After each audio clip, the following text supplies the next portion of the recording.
ഇവിടെ രാവിലെ നീ ഇങ്ങനെ മരിച്ച വീട്ടിൽ ഇരിക്കുന്ന പോലെ ഇരിക്കല്ല. എനിക്കൊന്നും പറഞ്ഞാൽ മനസ്സിലാവില്ല. ഞാൻ ഓളെ എത്ര സ്നേഹിച്ചു. എത്രയാടാ?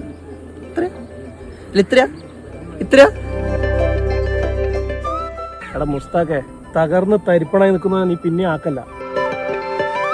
അല്ല രാഹുലെ, ഓൾ എന്ത് പറഞ്ഞാ ലാസ്റ്റ് പോയത്? അടുത്ത ആഴ്ച ഞാൻ ജർമ്മനി പോക്കാം. ഇനി നിങ്ങൾ എന്റെ ബാക്കിൽ തന്നെ വന്ന് ചലഞ്ച് ചെയ്യാൻ നിൽക്കണ്ട. ബാക്കിൽ തന്നെ നടക്കാനാ? അപ്പൊ 2 കൊല്ലം നമ്മൾ പ്രേമിച്ചത് എന്തിനു പിന്നെ? ആ 2 കൊല്ലത്തോടെ എനിക്ക് മനസ്സിലായേ നിങ്ങൾ ഈ നാട് വിട്ടിട്ടടി വരൂല എന്നുള്ളത്. ഓ, അപ്പൊ എനിക്ക് നാടെല്ലാം മടുത്ത്. എനിക്ക് നാട് മാത്രമൊന്നുമല്ല, നിങ്ങളെയും അടുത്തിന്.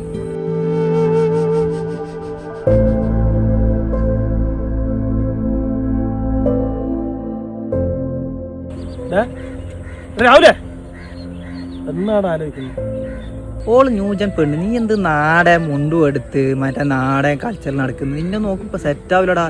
ഓക്കെ, ഇവിടെ തന്നെ നിൽക്കാൻ താല്പര്യമില്ല, പിന്നെ എന്തിനാ നീ ഇങ്ങനെ ഓളെ ഓർത്തിട്ട് ഇങ്ങനെ കരയുന്നു? എനിക്ക് വഞ്ചിന്ന്. അതേപ്പാ, ഞാൻ നാടൻ തന്നെയാണ്. ഈ സത്യനന്ദിക്കാട് സിനിമയിലെ നായകന്മാരിലോ സിനിമയിലേ ഉള്ളൂ. ശരിക്കും അങ്ങനെയുള്ള ആളുകളെയൊന്നും പെമ്പിള്ളേർക്ക് ഇഷ്ടമല്ല. എന്നാൽ ഈ നാടും നിന്നെ ഇഷ്ടപ്പെട്ടില്ല എന്നോള് പറഞ്ഞല്ലോ. നീ ഒന്ന് ശരിക്കും ആലോചിച്ചോട്ടെ രാവിലെ. ഈ നാട്, വയല്, ചായപ്പീടിയ, വൈകുന്നേരം ഇങ്ങനെ വന്ന് ഇരിക്കുക, പാർട്ടി, ഫുട്ബോൾ കളി, ഇതെല്ലാം നമുക്ക് ലോകത്ത് എവിടെ പോയാലാണ് കിട്ടുക? എനിക്ക് എൻ്റെ ഫ്രണ്ടിനാണോ ഫയദ്, ഓനവിടെ ദുബായിൽ ഷെയ്ക്കിൻ്റെ അണ്ടർഗ്രൗണ്ടിലാണ്. ഓൻ എത്ര എന്നോട് പോകാൻ പറഞ്ഞു, ഞാൻ വരുന്നില്ല, എനിക്ക് നാടും നാട്ടാരും വിട്ട് എനിക്ക് പോകാൻ പറ്റില്ല. പോകുന്നോള് പോട്ടറാ, എനിക്ക് ഈ നാട് മതി.